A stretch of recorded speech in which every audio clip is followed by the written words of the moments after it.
Paul is going to begin the quarter on the bench. And all he's done tonight is score 15 points with 13 assists. How about New Orleans? They can't inbound the ball, and they have to call a timeout. And you might see a double frown from Byron Scott right here. And Byron Scott is upset with Julian Wright, second-year player out of Kansas, because he was supposed to join the fray to help get the ball in, and he was on the other end. And Coach Scott is explaining that in his own way. That has got to drive a coach crazy. A veteran team like this, and of course Wright's a second-year player, but still, I mean, you got to inbound the ball there to start the quarter. Well, what happens, I think, is that this is like so many teams. They depend on Chris Paul so much that when he's not in the game, there's always potential for little breakdowns, and that would qualify. But a credit to the Kings for knowing that Paul's out of the game. So let's put some pressure on. Let's try to take advantage of this.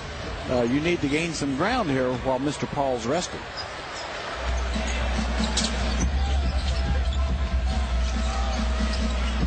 The bench of New Orleans starting the fourth quarter, and Green fouled Posey running through the lane. This is a team you do not want to get in the penalty in early because they're such a good free throw shooting team. That's one team foul in the first 13 seconds. Yeah, that's one of the ways that they have been so successful. They make their free throws, they take care of the basketball, and of course they put it in Chris Paul's hands almost all the time. Hornets have lost 3 games this year when they have failed going into the fourth quarter. Here's Posey for the lead. Three-pointer, no. Well, that time Butler walked in uncontested, and he got the putback to make it 78-77. Yeah, sure. Butler as the two guard, just not boxed out or a body laid on him in any way.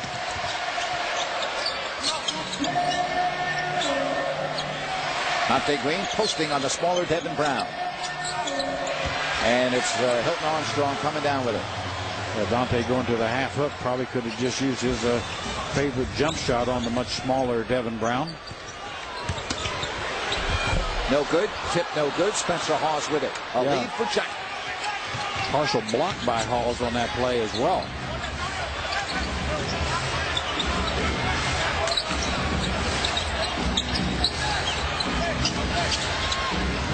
Here's a 3. And it's New Orleans with the rebound. Spencer Hawes now 3 of 6.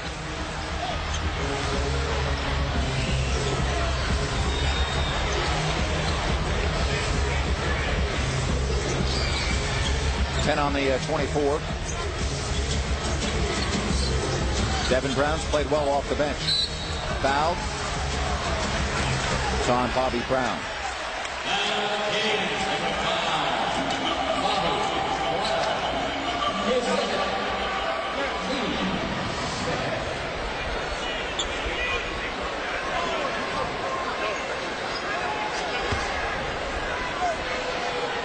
Don Salmons will come in after this first free throw.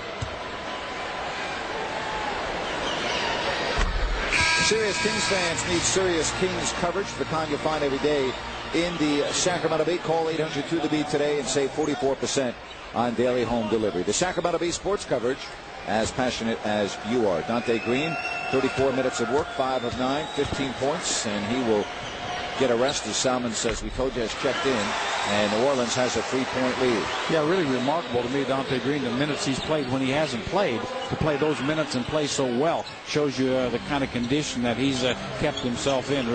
Very much a credit to Dante Green and his professionalism as a young guy. Perfect example again of young players waiting for their opportunity because of injuries and taking the most of it, and that's something that he's done. Jackson forcing the shot as Jerry, that's a 24-second violation. Kings turn it over. Yeah, Kings really not getting into their offense well here at all, and I think that's why John Solomons is back in the game, but the Kings a little out of sync here, and Reggie Theus trying to give some direction. You knew these Hornets would stiffen their defense. Brad Miller will come in a moment. 3-point game. Posey spinning.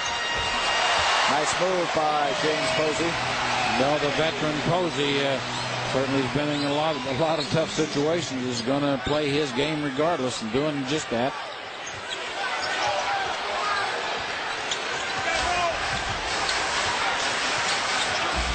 Pause.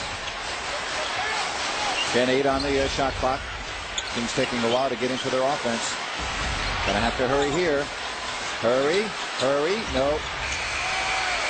Yeah, they got it off. I didn't think he did. And there's Salmons with the rebound. Here it is, a classic example of a